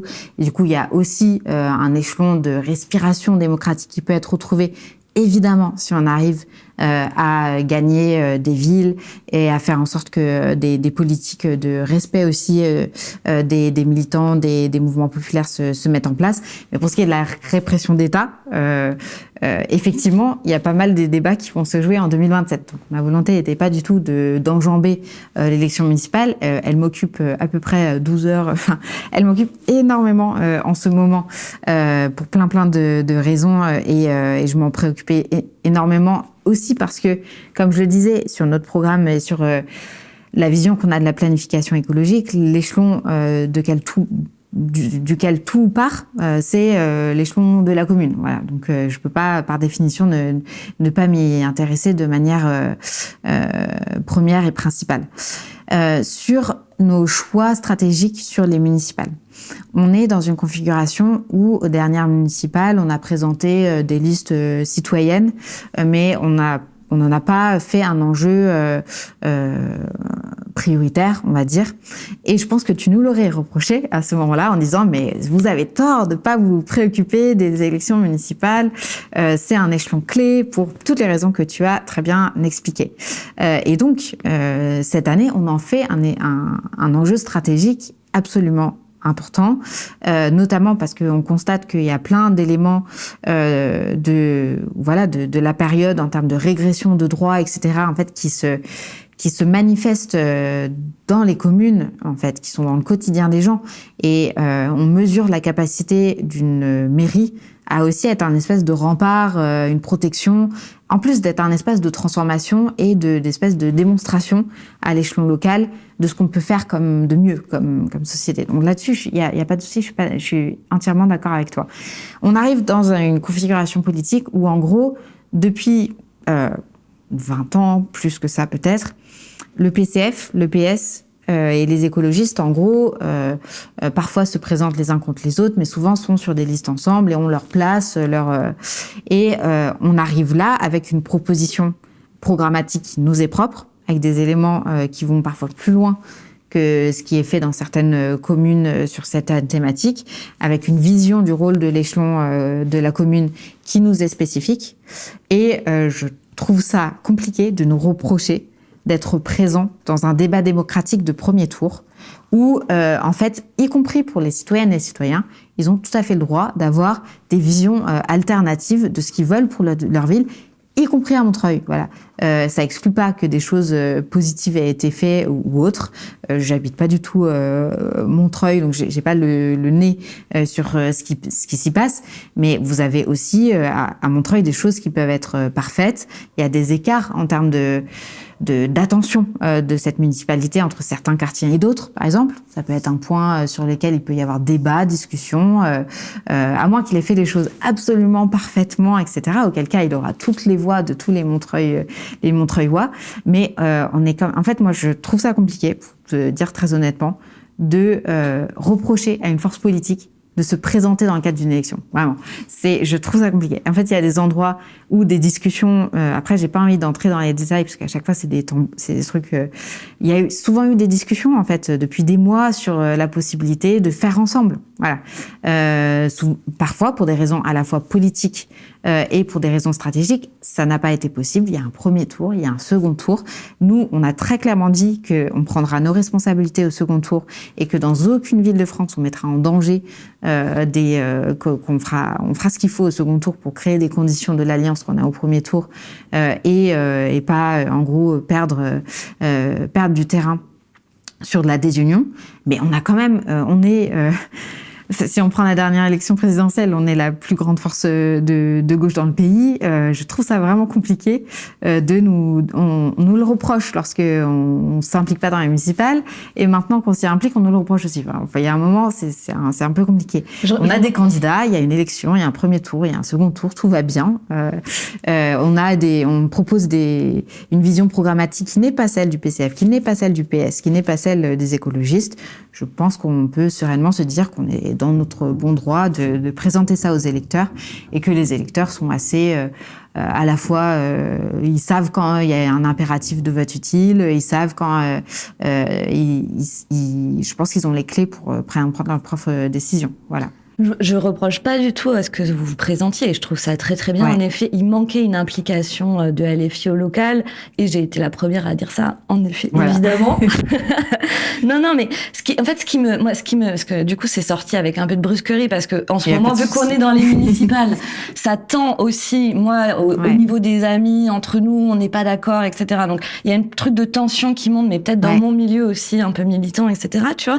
Et je dis pas, parce que je veux pas que ça soit vu comme ça, que c'était de reprocher que vous vous présentiez. Ce que je ne comprends pas, c'est que dans certaines villes que vous vous présentiez, ça me semble évident que sur d'autres villes, il n'y ait pas d'alliance.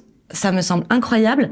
Et en fait, moi, ce qui m'embêtait à Montreuil, mais c'était peut-être mal dit, parce que j'étais vraiment un peu vénère de tout ça, c'était de voir à quel point LFI, tu vois, mettait des moyens colossaux, enfin tu vois, genre de gens qui sont connus, d'y aller, de faire des confs, etc. Alors qu'en fait, tu peux mettre ces gens-là, je sais pas, Aubervilliers, la mairie, elle est de droite. Ouais. Alors que Lachaud, il se fait élire au premier tour avec des scores de dictateur. Donc il y a quand même des endroits qu'on peut aller récupérer assez facilement.